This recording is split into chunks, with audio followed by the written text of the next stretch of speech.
This is Dagon123, and Welcome to the all-new Tenchicast.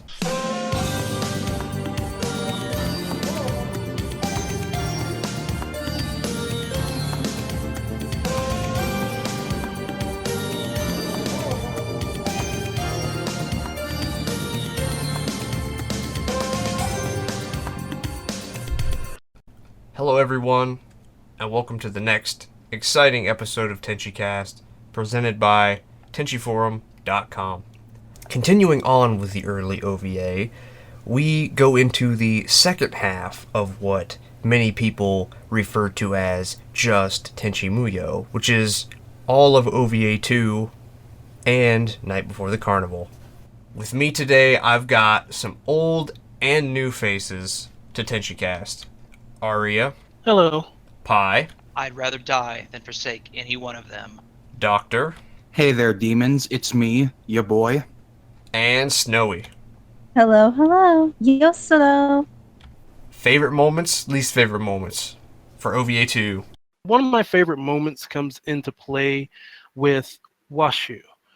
The way she throws shade at Dr. Clay with her doll that she used to evade capture by Zero, saying that she'd even put a ribbon on it for him.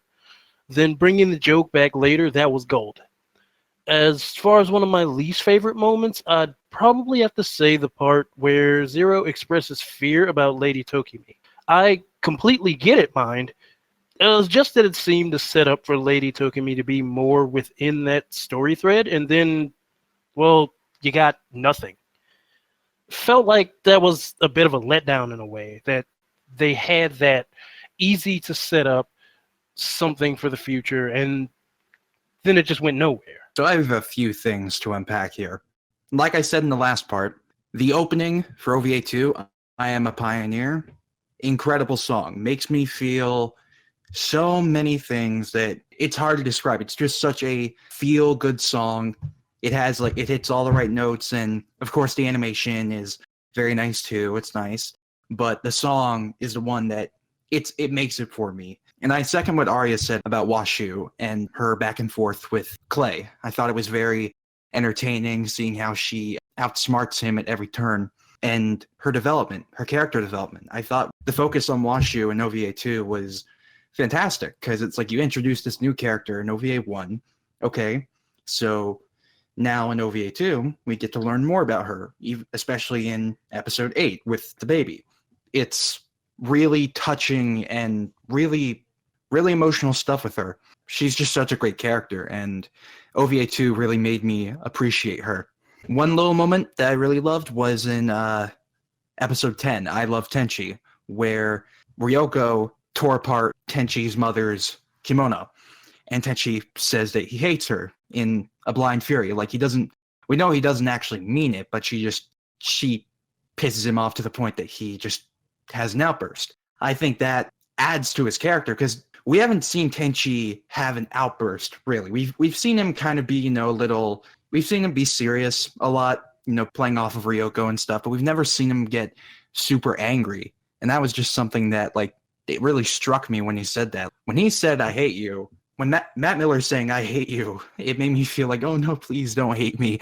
But of course, we know he's saying that to Ryoko, and her reaction is completely valid. And the sweetest moment is when he comes back from working in the field and she's holding the kimono that she stitched back up by herself, and she has little cuts on her hands and stuff.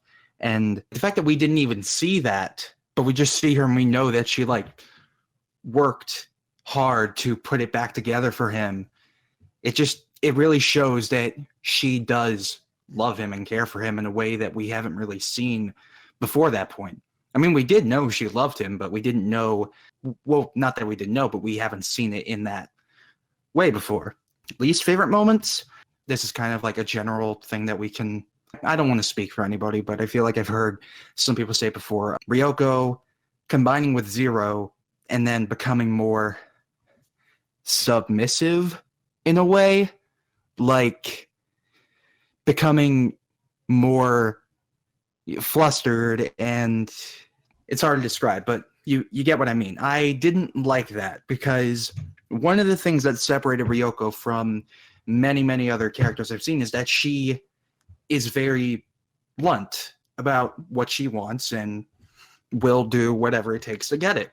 And that's just something so unique about her character. And the fact that they just kind of said, no, that's not how she really feels. Zero, those are her real feelings. I'm just like, it just kind of made me feel like that's not how feelings work in a way. I don't know. It was just something that made me feel like, well, you had this unique character and then you kind of downgraded her because Kajishima wills it. Sasami not really being Sasami and actually being Tsunami, that whole thing was kind of confusing. It just kind of been like, and they're kind of being like, oh yeah, this character who's this really sweet little girl who was, palling around with everyone who you started to like a lot. Yeah, she was actually dead. And the goddess Tsunami is actually living inside her. And I'm like, oh, that didn't hit a right nerve with me. Yeah, those are my favorite and least favorite moments. Well, I watched OVA2 quite recently, and I'm gonna kind of go with like comparing it to how I first felt when I watched it for the first time versus watching it now. And it's kind of like, well, you live and you learn, and when you with age comes wisdom.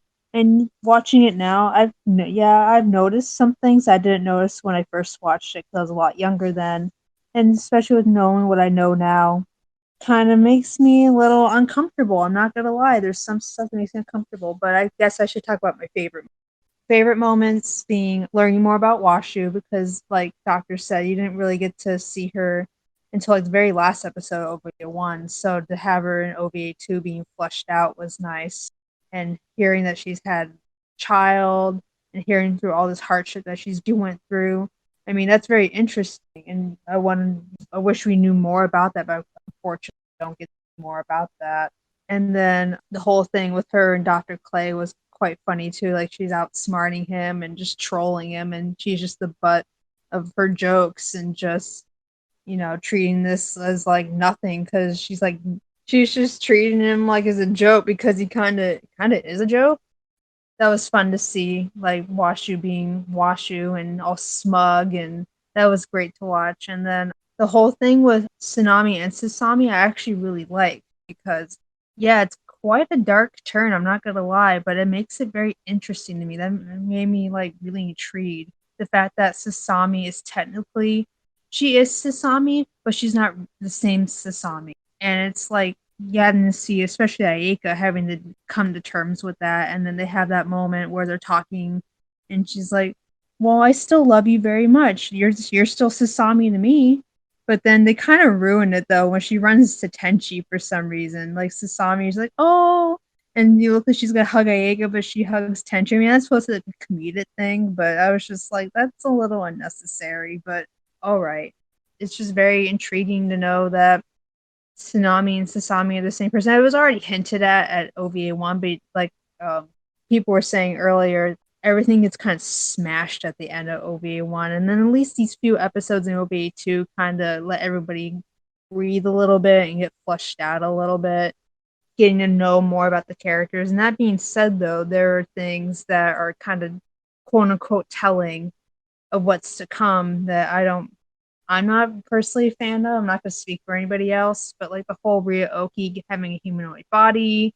Now, I mean, I didn't think about it much at the time, but it was just kind of like, oh, now I think about it, I'm like, oh, I see kind of why that happened now, and it kind of ruins it for me.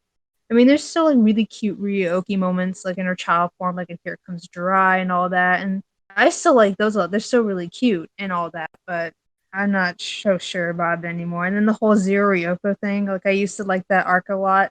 Now I don't anymore because, like Doctor was saying, it kind of changes her, but because Kajishima wills it, like he wants her that way. It seems like so that way she quote unquote no strong females and all that. And I don't know, it's something about that makes me uncomfortable.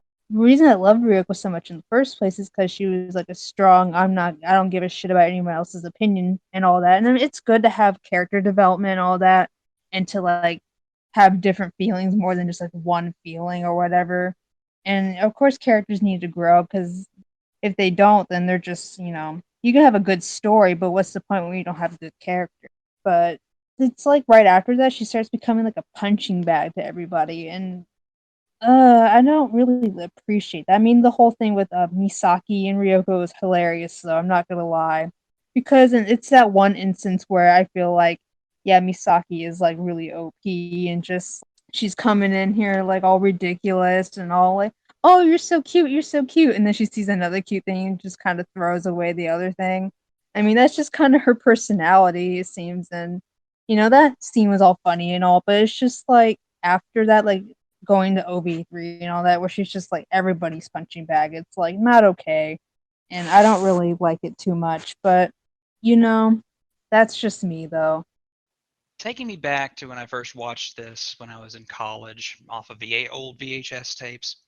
OVA2, again, I've said this in the previous podcast on about OVA1, that OVA1 is this nice close story. It's a little rushed near the end, but it's a complete story and it'll stand on its own pretty well. OVA2, to me, even back when I was in college, was a mixed bag. The reason being is because, as others have said, that it essentially starts bringing up a lot more of the lore. You see a lot more of a overarching story. You start seeing a broader universe. And a lot of the ideas that are in OVA2 fascinated me. They fascinated me to no end, and I wanted to know from I think it was like 1998 or 1999, something like that, until I finally torrented, yes, leaked piracy, torrented fan sub copies of OVA3 that I started seeing where some of those threads sadly would end up. But I spent like a good 4 or 5 years there just theory crafting with so many other people of where could some of these ideas go. There's a lot of, I would still argue now that there are good ideas lurking in OVA2. Hell, there's even a lot of good emotion, a lot of good acting, and a lot of good scenes in this series that still really need some love. But sadly, this is one where you start seeing the cracks. The animation in this series is actually better, I would say, than OVA1. The animation here is much more crisp, much more refined. They've had some years to figure out, to basically work the kinks out of their process, and it shows. Sasami and Tsunami, the scene where Ayake and Sasami are talking to each other, it is beautiful in all the shadows that they have on people's faces and the different looks that different people have. It's a beautiful, beautiful series.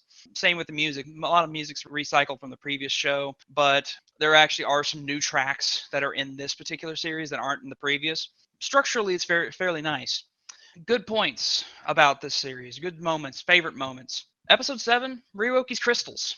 I love Ryoki's crystals. They're cute. You have this entire mass of this fleet of tiny Ryokis essentially hide in a storehouse. They just want some carrots. That's all they want. And you see all of them fly away, and it's a cute little scene. Now, point of fact, I do regard Night Before the Carnival not as part of OVA1. I regard it as part of OVA2. The reason being is because Night Before the Carnival has the same director as OVA2 has, which is Kenichi Yatagai. So, as such, the Ryoki's crystals moment is cute. It's nice to see. However, the next two episodes, Hello Baby and Sasami and Tsunami, have, I'd argue, my favorite two scenes in the entire second OVA.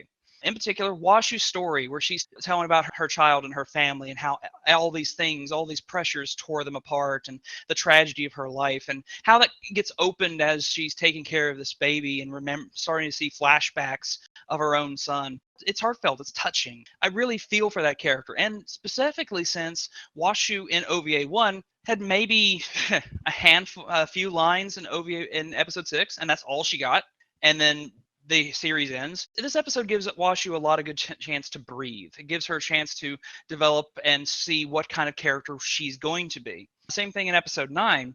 You have that scene with Sasami and Ayaka where Sasami's having a crisis of identity. The idea of a mortal being bonded to a god, that identity of who am I really, that's really, really deep when you stop and think about it, of how can I be both of these things? Did I actually die? Am I still me?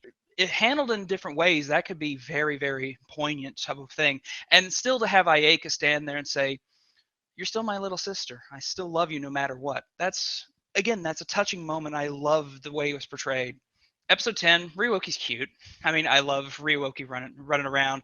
She's much more expressive in episode 10 than in the previous episodes, because again, it's her episode. So again, you get to see Ryoki run around and do things on her own and see what she wants to do, not just be the vessel that carries everyone around. Of course, others have mentioned this before. Episode 12, Washu and Clay's bickering. Professionally, I live in that kind of situation, so seeing two animated characters bicker it out and Washu win out makes me feel real good inside, because there's a couple colleagues I'd love to do that too. Now, that said, again, lots of good moments throughout this series. It looks pretty, it looks nice. As others have said, there are some serious detriments to this series as well. In particular, starting off right off with the night before the carnival, you already start to see some problems forming. So Washu's now been introduced to the household, and Mahoshi asks her to pull her ship out of subspace so she can go back to the Galaxy Police, make a report about Kagato's defeat. And when she does, there's the cloud monster from episode 4, from the onsen episode, that Ryoko couldn't control. So again, Ryoko and Mahoshi duck behind corners and oh no, it's the monster. What are we gonna do? We gotta get the sword. We gotta face this thing again. Washu just holds up her finger and dissipates it without a second thought. Huh. Interesting. Okay. How'd you do that, Washu? No super technology. Just holds out her finger and it goes away. I thought you needed another gem to do that. Are you somehow channeling the gems from Tenchi's sword across the art or something? It also downplays all the trouble they had with the monster in the first place. If it could be waved off that quickly, it's not a threat. It downplays all the trouble that thing made initially. It just, it's gone. Don't have to worry about that anymore. I'm not a fan of that. Washu's story and Sasami's story for the next 2 episodes. They both suffer from the same thing. They're very poignant, very dramatic, very character-building moments. However, after Washu tells her story, the sob story, Tenchi's getting emotional. It's like, how dare someone tear your family away? He turns to Washu, and suddenly she is roughly seeming like a 30-year-old woman, and she immediately starts hitting on him. It's like, I wouldn't mind having another child if it was yours. What? Here you are having this nice sob story about how having a family, how you'd rather be a child than deal with adult problems. Suddenly you're an adult and you're okay with Bone and Tenchi as long as you get his kid. Really? I'm sorry, that turns me off. Then you have Sasami's story. Snowy already mentioned this, but again, after this dramatic moment, this touching moment between two sisters, Sasami runs seemingly toward her sister, and then subversion, runs past her, runs into Tenchi. Aiki is even standing there going, Sasami, you silly girl. It diffuses all the drama that has been built up to. Admittedly, I see what it's trying to do. It's trying to be funny about it and break the tension. But the downside is that you downplay all the drama. You diffuse all that emotion you just had for laughs. And don't get me wrong, having a good laugh is nice, but that's not how you end a scene like that. Let's see, Ryoko. Oh, we've already mentioned this before, but I'll say it again. Ryoko starts getting seriously Worfed in this series. For those of you who aren't aware, Worf is a character from Star Trek: The Next Generation. He's a Klingon, and Klingons from the original series, as well as the movies at this point, were a warrior race and very strong and very pronounced and were antagonistic to the Federation for a long period of time. So having Worf on the bridge of the Enterprise D, it was a sign that times had changed. He is also, again, he has more strength than a normal human would. However, after a certain point, Worf becomes security chief. As such, he typically deals with threats on the bridge. So he's usually the first one into battle. Well, he's the first one in the battle, which means he's the first one to get thrown aside to demonstrate how imposing the villain is. From this point forward, Ryoko starts feeling that way. Someone used the term punching bag. That's kind of what it means to be Worfed. To be Worfed is to, you're the strongest of us, but, well, we're going to throw you at this to show how difficult the big bad is. And it's disappointing. It's disappointing to see a character who was built up as being very strong, very independent, and then she ends up being not only a running gag, but also essentially just a meter to show how strong the opponent is.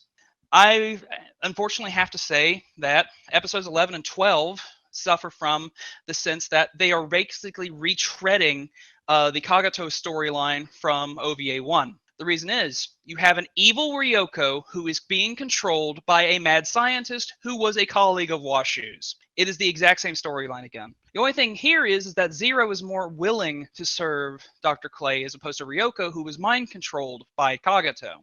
Naturally, of course, at the end, the creation rebels and is tormented, even fatally wounded by her creator. Moreover, in that particular episode, you have Tenchi Aike and Mahoshi storming the Shunga battleship that was stolen from the Galaxy Police. This isn't even Clay's bloody ship.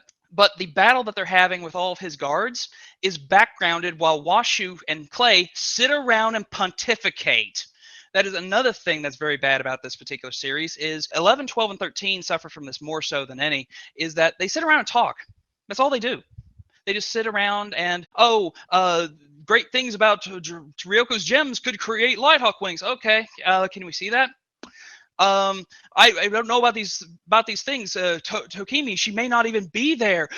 Oh my God, could she be a goddess like in the title? Okay. Again, this suffers from a storytelling problem, which is they tell, don't show. As opposed to in a visual medium, like an anime, a film, or anything else that has pictures to it, you should show, don't tell. And sadly, you just have a lot of people sitting around and talking, which seems to be something that continues forward from this point forward. And lastly, last thing I'm going to mention here is one thing I'm not going to elaborate any further on this particular podcast, but there's a pattern. There's a particular pattern here. At the end of Washu's story, Washu goes from being a child suddenly to a 30-year-old woman. Sami's story, she's bonded with the goddess and is revealed that Tsunami's physical form is Sasami when she gets older. Sasami now has an adult form. Episode 10, you have Ryuoki suddenly bonds with this globular Masu thing and gains an adult female form. Okay. Then you have episode 12, where Ryoko is stuck in a thing and coaxed against her better judgment, because she was arguing with Washu via their mind link communication, to bond with a being who's supposed to be the other half of her. Ryoko in particular actually calls her out and says, "You're lying, Washu. Why would you do this without my decision?" And she coaxes her into it, saying like she's the one who's really true with her feelings. Is she? Is she really? There's four characters right there in a row who were altered from their original incarnations. Why? I'm sure that I could speculate here and pontificate as to my speculations as to this, as well as reference multiple interviews that would corroborate this. But I'm going to leave you, the audience, to decide this one. Why would you take a mad scientist who chose to become a child to avoid responsibility and turn into an adult? Why would you take a child and then merge her with a goddess to make her look like she's 20? Why would you take the Cabot mascot and merge her with another extraterrestrial being to have a female form? Why would you merge the trademark, the flagship character, the most combative character you have, with a much more passive female version of herself to make her whole? I ask you, why? Well, Pi hit on a lot of my points, but I've got a couple that I'm going to extrapolate on that he had brought up. But first, before we get to that point, I will say some of the things that I did like about OVA2 that I thought were favorite moments. One of them was the introduction of Tokimi. Not necessarily how she would end up being, but the idea of Tokimi was kind of cool because, one, I loved her theme. Her theme of Tokimi is very Super Metroid-y. It's very spacey. It's a really cool theme, and I think it's very ethereal, so it fits very well with Tokimi as a character. The idea of Tokimi kind of being the opposite of Tsunami was kind of cool, because this was really before Tenchi Muyo and goddesses and gods and all that had kind of gotten completely out of hand. And it was kind of cool. Like, I thought the mystery of it, the almost horror of it was kind of cool. The I Love Tenchi episode where Ryuoki, forms with the Masu, and there's, Ryoko is wearing Ashika, ha ha ha, this is the OVA, wearing Tenchi's mother's kimono, and just that whole thing there. I also liked how Washu is teaching class, and all of the girls are basically dunces, and Washu drops a tanuki on Ryoko, and I mean, tanukis are funny. And I thought that, like, overall, especially at the time, I thought that was a funny episode. I like the sci-fi elements. I felt like they weren't the same as an OVA1, but they kept up in parity. Not parody, but parity to OVA1. And for the most part, I enjoyed most of Hello Baby. Like, I think coming right out of OVA1, Hello Baby is a nice change of pace. You just got done fighting Kagato, you just got done having this, like, life-altering event, and now all the girls are kind of, you know, relaxing. All of these fantastic, a space pirate and a genius and two princesses, and how will they take care of a baby? It's fun. It's fun. But that's about where the buck stops, because as far as fun and favorites are concerned, because when I first went through, and I'm sure Pi, Snowy, and so on, as we're going through, we don't notice it the first time because we're high on OVA1. When you look at it critically, and especially with hindsight and looking what has come out afterwards, it is fatally flawed. Fatally. I will say fatally flawed. Because it doesn't hold up to any kind of scrutiny, and if anything, it represents... Some people may not agree with this assessment, but OVA2 is just OVA3 with nostalgia. It is. It absolutely is. And that's obviously a lot more provocative than Pi was going to say, but that's my job in this particular podcast, to be the provocateur. One of the things, and Pi did this, but like I said, I'd extrapolate on it, is I despise the idea that each of the girls was not good enough. I despise the idea that they needed something to become better, that they needed something to become whole. And we can almost unequivocally point the finger, with sources abundant, at Kajishima. He doesn't like those characters, for whatever reason.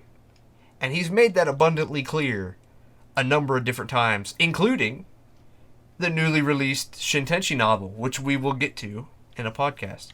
I don't know which one is more damning, but I'll just go down the list. Washu talks about this moment where she loses a child, and this child, of course, is assumed, looking at them, to be, oh, look, she's supposed to be maybe related to Mihoshi. And it's this life-altering event. Lol, JK, I'm 30, let's smash. No, I reject that. That's bad. I don't like that. I don't like the implications. And then you get to Ryo-Oki, the mascot, Pioneer's mascot. She gets transformed into an adult female. At the time, doesn't seem like a big deal. There's all kinds of other females around. Then you actually look at it again, and you're like, wow, what is that hinting at? The Sasami one is one of the... that one bothers me a lot, because what a lot of people overlook or miss is there's a moment where they're at the onsen, or they're out there with the old lady, and they're going through, and Sasami's not acting like herself, and there's no particular reason why. There's literally no reason why. Now, bear in mind, she's 8 years old. There's no reason for her to just not be bubbly. There's no explanation given. And her and Washu chases after her, and they're walking through this field, and Washu's like, oh, look, there's this pretty flower, blah, blah, blah. You should take it, Sasami. That's it. That's the scene ends. What people don't know, again, hindsight, the internet, that particular flower is apparently, in Okayama, a remedy for menstruation. She's fucking 8 years old, Kajishima. What is that? What is that? What is that supposed to be? What is that supposed to mean? What are the implications? And then we get to Ryoko, which is why I said I don't know which one is more damning. Then we get to Ryoko, and we literally have the characters in the show say, you're not whole. You're not complete. You need this other thing to be you. This overly emotional wimp. This subdued, not very strong female character. And fusing with Zero at the time, you think, oh, it's a sweet moment. Ryoko's going to become more in tune with her emotions. What you actually see is Ryoko becoming a doormat who no longer has the fortitude to stand up to anyone. Remembering, of course, like Snowy brought up, that she gets run over by Misaki. Ryoko was the most feared thing in the universe to Jirai. She blew it to shit. It's hard to articulate, but all of that is a setup for the harem. All of that is a setup so that it's socially acceptable to have a harem. For no other reason than Kajishima willed it to be. It doesn't make sense with the plot, oftentimes openly clashes with character development, and outright is assassination of character quite literally for Ryoko. And I'm supposed to believe. I want to believe. I'm told, not even one, I'm told to believe that is the one true way of Tenchi Muyo. That this particular, following OVA1, this is acceptable. And I don't, that fish is 3 days old and I ain't buying. To some people, that might not seem like a big deal. Oh, Tenchi is a harem series. Tenchi didn't start out as a harem series. It's considered the godfather of modern harems because it did everything that modern harems do, minus the part where there's actually any kind of payoff. Or, well, Tenchi had a payoff, but modern harems do not. They took the template. And, I couldn't get over that. I couldn't, once, like Snowy said, once I figured that out, and once that became firmly implanted in my mind, and the signs and all of the and I just, the kind of the ridiculousness of how those things are shoehorned in there, you can't look back from it. It's a detriment. It's very fatally detriment, in my opinion. Now, we've kind of gone over why things are our favorite. Are they not our favorite, our least favorite? OVA2 introduces a ton of new characters. We see Taro, we see Tenchi's cousin, we see Dr. Clay, we see Z at the very end, who we don't actually know is Z yet. Zero, Tokimi, Miyoshi's great descendant, Washu's husband. All of these new characters, all of these plot lines and subplots, in hindsight, were they done well? I want to be generous in a way and say somewhat. But, like, okay, seeing Tokimi in full for the first time, really cool. Some of these elements, I'm like, oh, wait, these are really cool, like, unique little seeds that are being planted. Where is this going to go? And eventually we saw OVA3, we saw where it did go, and look how that turned out. Kajishima, regardless of, like, how I feel about him, his problem as a writer is that he has way too many ideas at once, and he doesn't have the space to fill it. I'm not saying he deserves the space to fill it, definitely not, but he has all these different ideas and wants to steer the course in his own way, regardless of what the last OVA was and what that was promising. What made OVA1 great was it had a sense of humbleness to it. It established its main characters and its villain, and it was sowing those tiny seeds of the lore. Again, even though it got a little bit convoluted near the end, as we've mentioned in the previous podcast and, of course, here. But it was its own complete story. OVA2 just feels like an advertisement for whatever Kajishima wants to write in the future. It just feels like it's an advertisement like, hey, you want to see where all this stuff goes? Well, wait 7-10 years, whatever. Like, you'll get a payoff. You might not like it, but you'll get that payoff. It felt more episodic and sitcom-y in a way. because it's just throwing so much shit at you, and you just, like, when you initially watch it, you roll with it, but as you go back, you're like, wait, this is way too cluttered, this is way too convoluted. Kajishima, what the hell are you doing? To be different from OVA1 to OVA2 needed to have a story, like a very solid story from beginning to end, at least I think. And it could have flipped some things on its head. It could have thrown us for a few loops. It could have had a couple twists, but it didn't. It just felt like Kajishima just put in these new characters, these new ideas, which some of them, yeah, some of them are interesting initially, and you want to see where they go. But the thing is, Kajishima does so much world building that he forgets. I mean, it's not good world building, but he does so much of it that he fundamentally forgets the core of Tenchi Muyo. The heart of this franchise is the characters, and it always will be. And it's because it's not what Kajishima wanted. He wanted to tell his own story. It's going to be his way or the highway. And it really is unfortunate because some of these concepts are good. I would say some of these, on paper, some of these are like, yes, that could work. But again, it's all in execution. And to kind of make a connection, OVA2 reminds me of Iron Man 2 in a way, where it forgets what made the first one so important and becomes an advertisement for something quote unquote greater.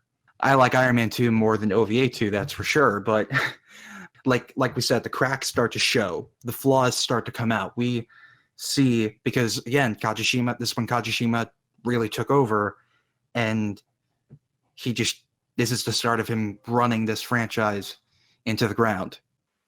Well, this goes back to what was said about Lady Tokimi. I've always felt that if you're going to introduce something into a story, it should be used in some way.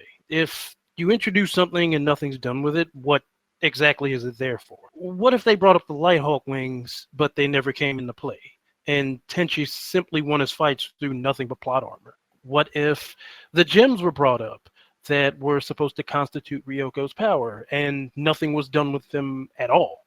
We have to see these things, as was brought up earlier. Otherwise, well, nothing's going to make a lot of sense.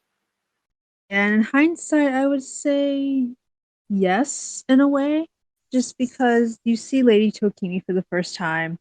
And to be honest, I wasn't too interested in her at first, like, because, I mean, you saw her in Sasami's Dream and Night Before the Carnival, and you saw her as a threat. I figured she was going to be some sort of antagonist, actually, not protagonist. Sorry, antagonist. And I mean, has a gorgeous design, by the way. Like, her design is like lovely, but it's like you show her, and she's seen to be like some kind of mastermind villainess, like opposite of Tsunami. And then you have Clay and Zero going off to do what she wills, and then you don't really see her again, and it's just like, well, okay, oh well, I suppose. And then yeah, you get the payoff later in OV3. I mean, if you could call it a payoff, I guess, and you have to wait how many years for that, and it's a disappointment to say the least.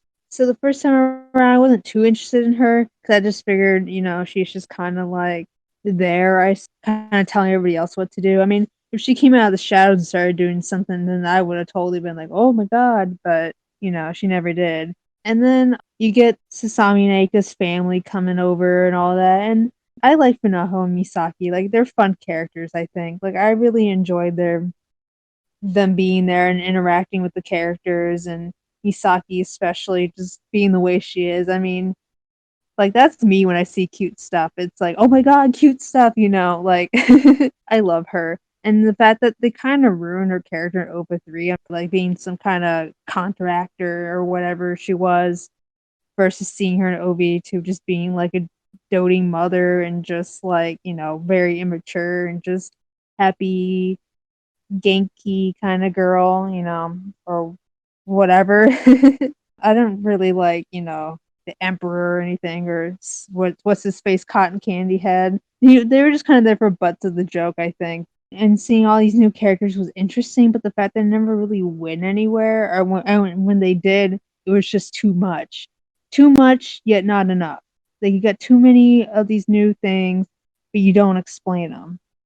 You introduce something, but you never show it. Like, what's the point of that? Like, what if you showed, like, you talked about the hot wings so many times, but you don't show them, or the gems so many times, but you don't show them. Like, what's the point of mentioning it if you're not gonna give us the details? So that's my beef with that.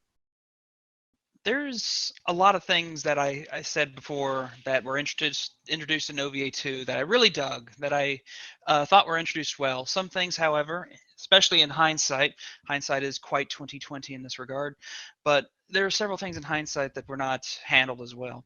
I will say, from at least from my perspective, Lady Tokimi and her assistant D3 were introduced, in my opinion, very well. I liked the mystery that we had this goddess in the shadows who's cryptic, possibly even unknowable. Not to allude too much, but Lovecraftian in her ways. That she may not be comprehensible, and if you were able to comprehend it, your mind would explode or something. As Zero said when she saw Tokimi, she was Zero, a robot who has all of her emotions stripped from her at this point before she's implanted with Ryoko's mind and memories and emotions. Even being stripped of all those emotions, Zero was afraid that this being, she could make logical computations of just about any other ethereal being, but Takimi was something else. She was something other, something she could not in any of the ways that she could compute, could not comprehend. And that kind of setup is beautiful. I love that kind of setup. Is there's a great unknowable puzzle, and we need to solve it. We need to I want to know more about this thing.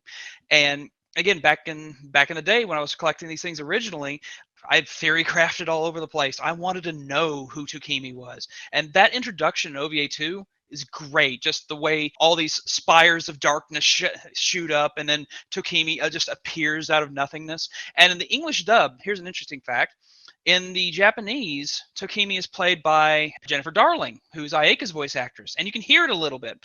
Her voice is distorted by some audio engineering, but it's still that kind of very very educated, very regal, has presence, and it's like she has power. And that's how you would introduce a new character, and especially with her character design, with the clawed gloves and the very narrow eyes. She's built like a villain, and it's like, I want to know what she's got up her sleeve. I mean, she's instructing these minions, Clay and D3 and Zed as well. We didn't know his name at the time, Zero, to go out and do things to Washu, to catch Washu, to bring her in. And Clay's a nefarious guy, and you can't if she's a god and she can see all these things, and she's so above everything. How could she not know that Clay's not on the level, and that he's going to do something? He's going to go against her better judgment, unless she's going along with it. I loved her introduction. I adored that introduction for her. The Mass's introduction. The Mass's introduction was, I think it could have been handled better, rather than just have Washu sit there and lecture to us. Actually, kind of get in there, see the Mass do different things. You could have done all sorts of things with the Mass. You could have had the Mass be like John Carpenter's The Thing. It essentially takes on the mind of any will that's around it that's greater than its own. It assimilates and copies that, which is why it took on a humanoid form, supposedly to essentially help Tenchi in the fields. Well, hey, you could do that really easily. Essentially have it glom on from person to person, and essentially do their greatest desire, or twist them in some way, or you could do some really cool sci-fi stuff with that thing. But no, let's just go work in the fields. I think that particular thing could have been handled a lot better. Episode 13. I've already pontificated a lot on this podcast, so I'll keep this fairly short. But the Jirai stuff in episode 13 could have been handled far better. Reason being, if any of you have read Hexagram of Love, then you have seen a different interpretation of these characters before that predates the airing of this episode. So, in particular, Azusa is not a joke who is henpecked by his 2 wives. He is the king of Jirai. He goes where he wishes. If he wants someone killed, he will send the divine response warrior to kill them. He is not just some pushover doting father for Ayaka. No. He's the king of Jirai. He is the king of the known universe. You don't mess with him. And here's the thing. He's also portrayed as being just a cool guy. If you don't have a beef with him, he'll sit down and have a beer with you. He's jovial to his son, Yosho. He's kind to his daughters, but he's still stern. He's what you would imagine a king would be. Moreover, you also have Misaki, his wife. The only wife, notably, that's mentioned. And she is very regal and knowledgeable about her ways. She instructs her daughter, and she gets concerned about her daughter. She's not a lunatic who throws people into walls and essentially stops at the nearest cutest thing. She has her mind on her business because she's the queen of an empire. What happened? What really happened here? Interestingly, if one compares Misaki's portrayal in Hexagram of Love to Funaho's portrayal in episode 13 of OVA2, you start seeing something. And you start seeing certain characteristics that are in common, but with a different name and different species, so to speak, between Misaki and Funaho. I'm not going to get into the first versus second thing here, but something was amiss here, and I can't look past it anymore. I've seen too much. There seems to be that certain characters that were created at certain times seem to be now portrayed different ways. I already talked about at length what happened, some of the stuff that seems to be happening with the main cast, but even with the secondary cast, the ancillary cast, the extended universe cast, if you will, even they are starting to be portrayed in different ways. And then you look slightly forward, and you see what happens to Misaki in the next chapter of this little saga of ours, and you really kind of scratch your head, and it's like, what did she do? How did she do? And why would this happen to her? Interesting. And I think I'll leave it at that. I think they could have done far better with the Jiraiyan characters and use a far different way of introducing them and portraying them. Not including new Ryoki or new Yosho, who's actually young Yosho but looks old all the time because of reasons. There are 14 new characters introduced in OVA2. Of those 14, a little less than half get any kind of remote development at all. That, as Doctor was saying, and as Pai also said, Kajishima does a lot of tell but not show. He brings up a lot of plot points, like Arya said, that never truly get fleshed out, that never truly get highlighted. Some of them do get a decent amount, and some of them don't need a lot of time. Like, for instance, even, talking about Washu's past. Just having the little bit that they put in there is not inherently bad. I think it was done well for what the purpose was. The purpose was to show that Washu had something in her past that caused her to want to be the way that she is now. That's fine. Looking at Tokimi, ultimately, her plot line ends up working out pretty decently. If we're talking just whatever. Azusa, same thing. He doesn't have, as far as his plot, although actually I could say that his plot line never comes up again because he's kind of in a quagmire. Tenchi Muyo has the problem now that a lot of American cartoons or any long-running anime have, where the people behind it realize, oh shit, we can't actually end this thing. So any kind of endgame plot points get either completely retconned or sidelined. The endgame for Tenchi Muyo OVA is that Tenchi takes the throne of Jirai. You don't get much bigger than that. It's probably never going to happen. I think the introduction of it, was it a farce to introduce Serio for literally a minute? Maybe. But the implication is it's important. Much like Ryoko, or fusing with Zero, much like Sasami being Tsunami. These incredibly important and character-changing points oftentimes get sidelined or retconned completely, and there's no particular reason why.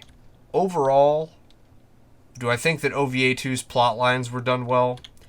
I think they were serviceable, but as was said earlier, it feels like a big advertisement. It's the Molyneux circle for any gamers out there. It's, hey guys, I want to do this thing.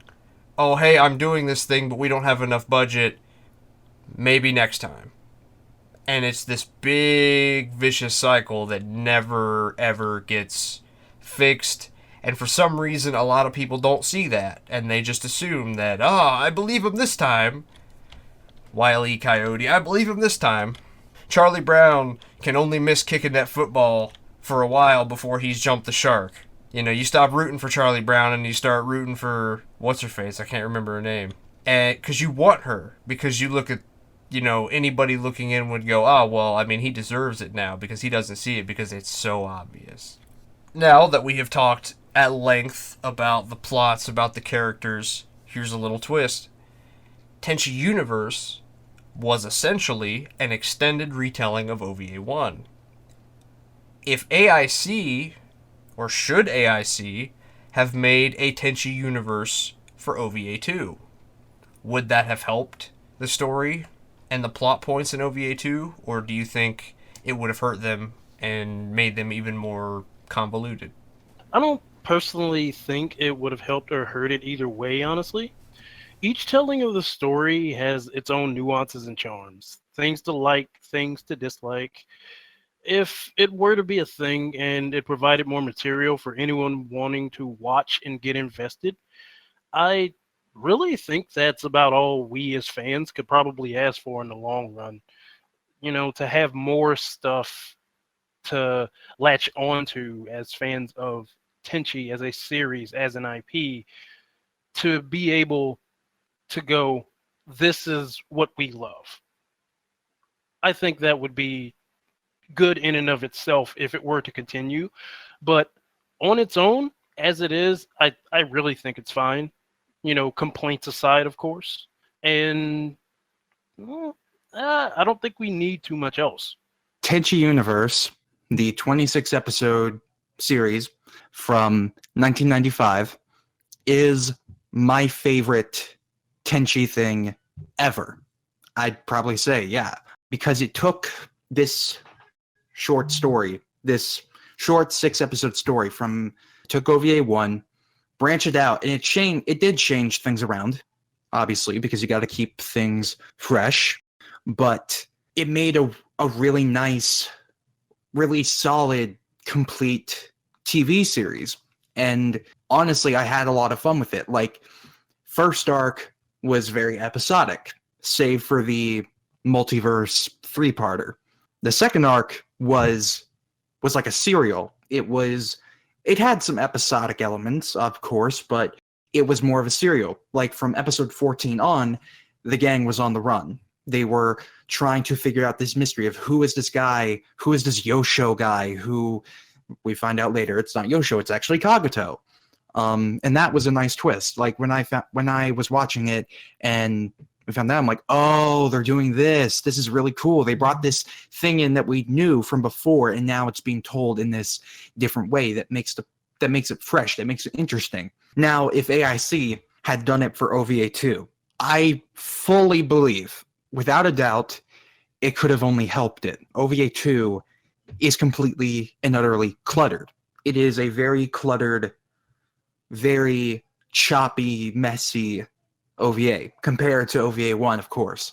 They could have done some great stuff if they made like a season 2 of Tenchi Universe and have it be a sort of adaptation, refixing of OVA2. The first arc could either be episodic or the first arc could be dealing with Dr. Clay and Zero Ryoko and stuff like that. Oh, of course, done better. And the second arc could be actually doing stuff with the Jiraiya royal family. Maybe actually do that concept of Tenchi having to fight his family, because I think that is a very, very interesting concept that I wish, out of all the plot points that was promised in OVA2, That one is the most interesting to me. And that is seen as sort of an endgame scenario, like Dagon said previously. It could have really been something cool, and it could have really fixed the story that was done by a writer who, like we've said, pretty much loves the sound of his own voice, or in this case, writing, and thinks he's a genius. We could have gotten someone who would be like, yeah, these points work, but let's retool it this way. Let's try to analyze it, see what worked, see what didn't, and let's make it into a nice, solid 26 episode anime. Yeah, if they could have done that with OVA2, if they could have like extended these arcs, these stories, and made them better, I really believe it could have worked. I don't know. I don't think says like it wouldn't probably made it any better, to be honest. It probably would have just dragged stuff on more, or maybe just add more stuff that we never learn about.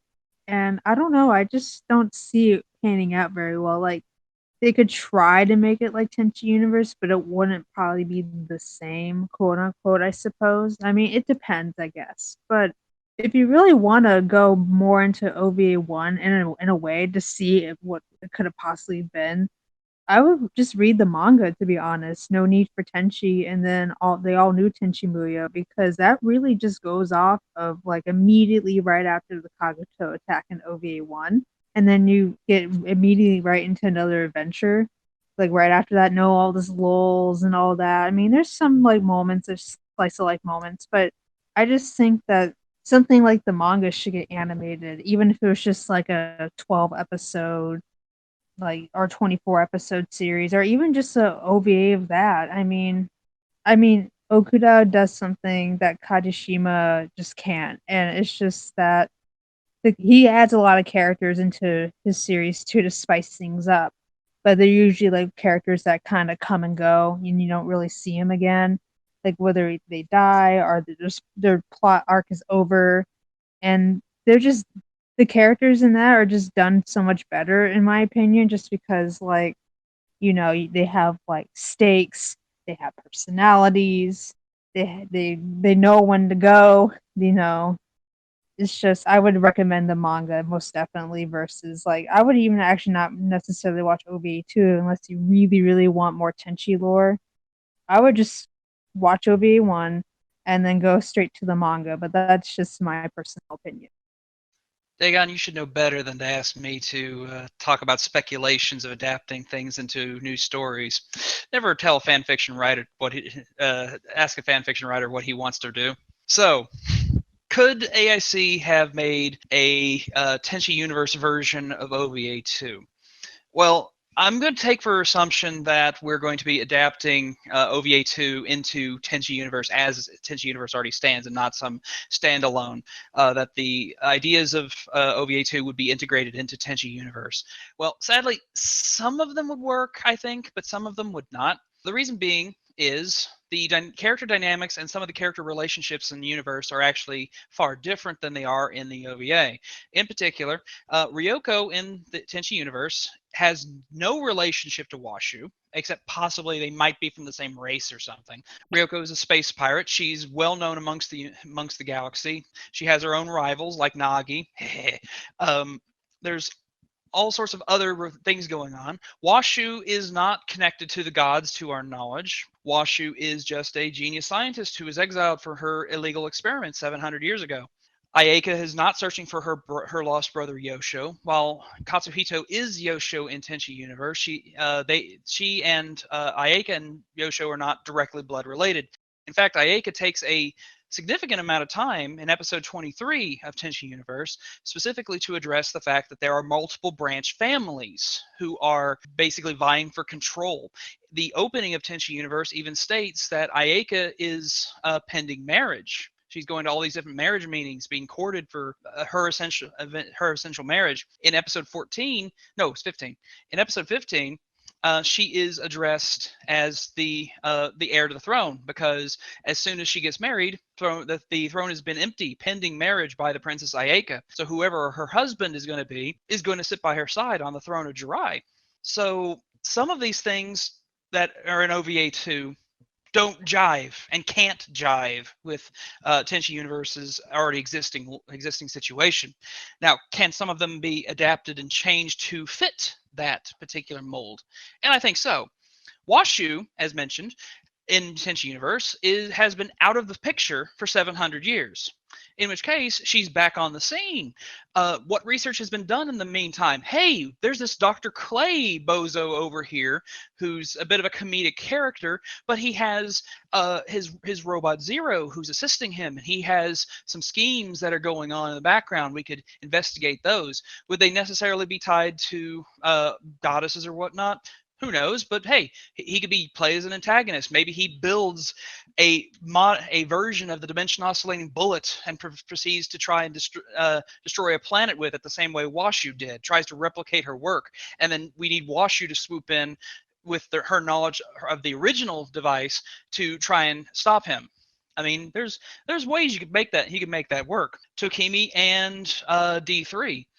Again, there's not much known about the gods in Tenchi Universe. They're not really mentioned. Although in episode 25 of Tenchi Universe, when Kagato is defeated, Ayeka, Kagato, and Sasami and Tenchi all share a vision of Jirai and Earth switching back and forth inside the palace.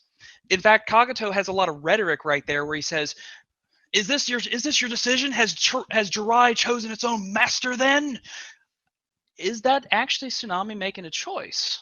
If that's so, then that means the Jirai power itself is cognizant. Well, to allude to delightful things in my imagination, you have Kane from Tenchi Muyo and Love, who thrives on anti-Jirai. Who's to say that the source of his power may not be our Dark Lady Tokimi waiting in the shadows to step forward now that her champion Kane has been defeated? There's ways that could be played, and I'm going to leave that particular chestnut sitting there. As far as the Jirai Royal Family, I think Jirai Royal Family as an antagonist would fit in Tenchi Universe far better than any other, and here's why. It's already been an antagonist. As Doctor mentioned a moment ago, from episode 14 to 26 of Tenchi Universe, you have an entire story arc where the Jirai military, the Galaxy Police, and Nagi, of all people, are all hunting down the Masaki household as they fly around trying to essentially clear their names of being traitors to the throne.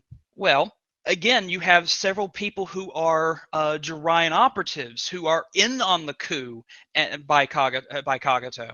There are several people who have tried to kill them along the way. In particular, Kagato himself was of Jirai royal blood. He was like a branch of the Jirai royal family who was jealous of Yosho, and then took his name after Yosho left Jirai, and then tried to ascend the throne in his stead. So we've already had Jiraiyan antagonists. Now, will they necessarily be Ayeka and Sasami's parents? Well, interesting thing. Again, Ayeka was supposed to ascend the throne pending her marriage, which means there wasn't an emperor immediately before the series started. So where is Ayeka's parents? Where is Ayeka's mother, Ayeka's father, Sasami's parents by extension as well? Are they dead?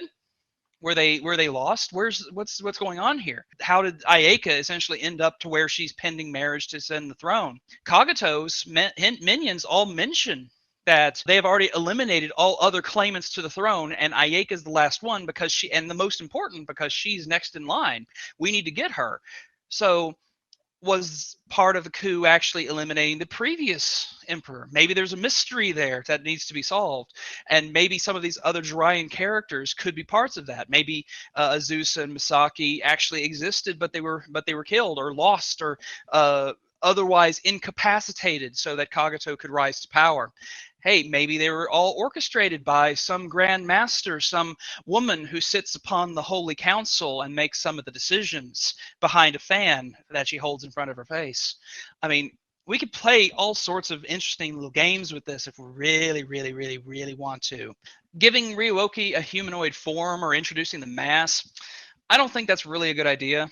I don't think that would jive too well because Ryuoki is already been shown to be a part of a larger species of creatures, because Kenoki exists in Tenchi universe. If they were to get if she was to get an adult female form, well, by logic, Kenoki should get the same thing, but a male form.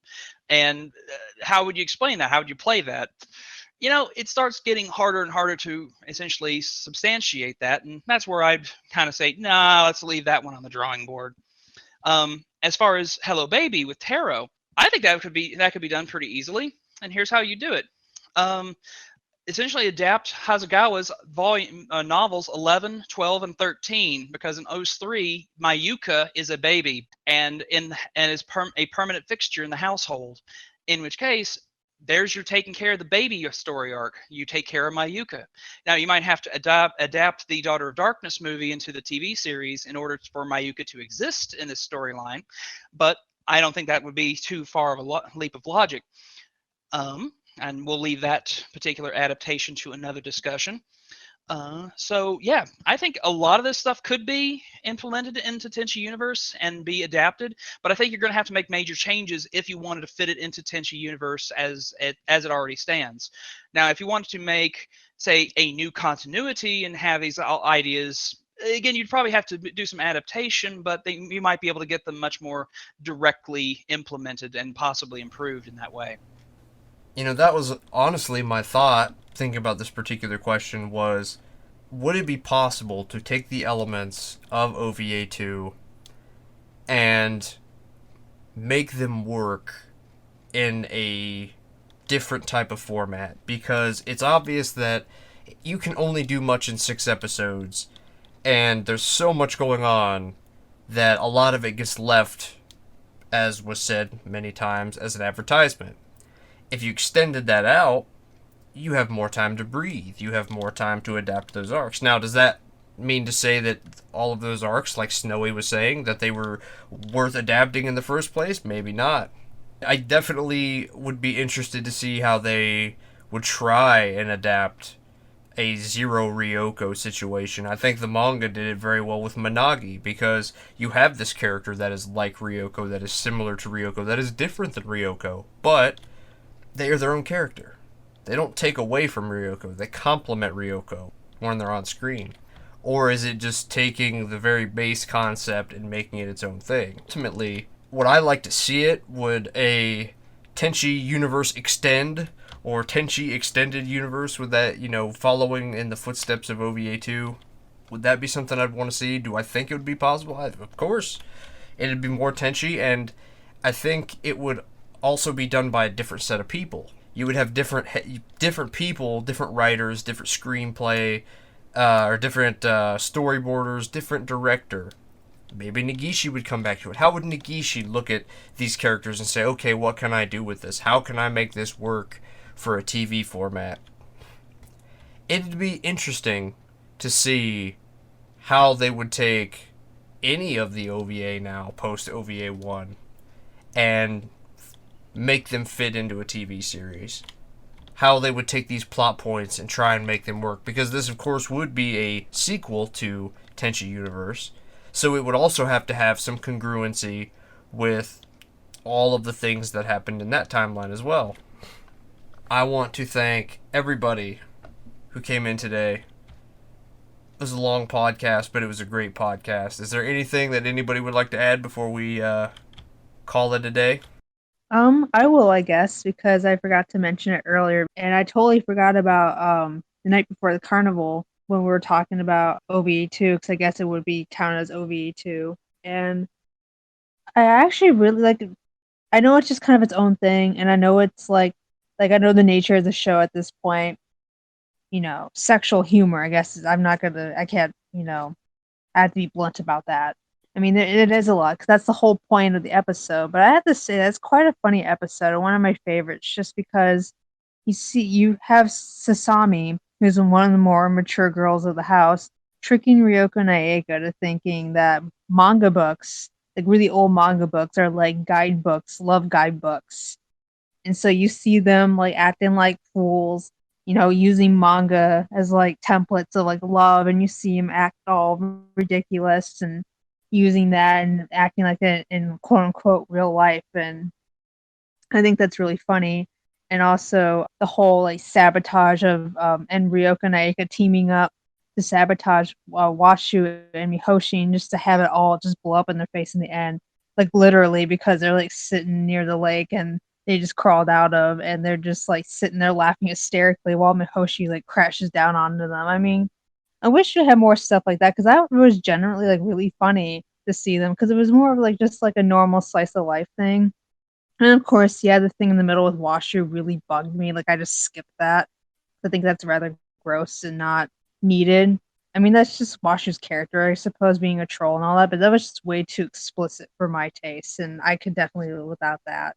But all the other stuff was, you know, I rather liked it and enjoyed it actually. I think that the series could stand to have a little bit more action so that you could see just how powerful some of these characters outside of Tenchi and the like really are. Mihoshi, as clumsy as she comes across, as ditzy as she can come across, has her moments where she's extremely capable. I'd like to see how far that would extend. I think it would be pretty cool. Not to mention her seeming power over causality. I want to see that in motion. That is, it's a hilarious plot point, and I think they could do more with it. I love in Universe and in Daughter of Darkness how Mihoshi plays the foil to Kiyone because, I love Kiyone. She's great. And the fact that Kajishima just wants to pretend that she never existed just irks me to no end. But as a character, I think Mihoshi I want to say all of the OVA, but I can't say for certain. But I like her a lot more in the OVA because they explain that she's not just ditzy or klutz. She's actually kind of smart. She's actually kind of like she knows what she's doing, but she's at the point where she's just so overworked that her brain is scattered. And I think that is a very cool setup for her. And of course, it doesn't really go anywhere to my knowledge, but like I think that version of Mihoshi should be, if at all possible, explored more in the future. One more thing I wanted to say is one of the things I really like. This is like a very minor thing in a way, but I liked seeing the main characters fight side by side. I don't know, something about in episode 12 of OVA2 when we see Tenchi and Aika like getting down to business. We're like, okay, we got to get into Clay's ship. We're in serious mode. We know what we're doing. And of course, I mean, Mihoshi is there to like have the tension break, but it's one of those things where it's like it could be very easy to have like Ryoko and Aika just see Tenchi as like the golden trophy at the end of the tunnel. As many series of this ilk have done with, love interests in the main character, it could be very easy for them to do that, but they don't. They have actual relationships with him outside of just their love for him. And that's something that nowadays you don't really see too much in the harem series or whatever. And it's one of those things that just makes me smile, and it makes me be like, yeah, Tenchi was its own thing. It had this personality. It wasn't just like, it couldn't have just been a shallow harem series. It was something bigger. But it's just those moments that I really like, and it makes me be like, wow, actual time and effort was put into crafting these relationships. All right, then. Thanks, everyone, for listening.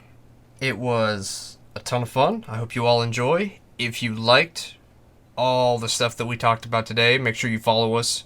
You can find links in the description for Google Play Music, Stitcher, Twitter, Tumblr, Facebook, iTunes. Come talk to us on Discord. Links in the description. All things Tenchi. And make sure you check out Tenchiforum.com for all the latest things Tenchi. Until next time, stay gold.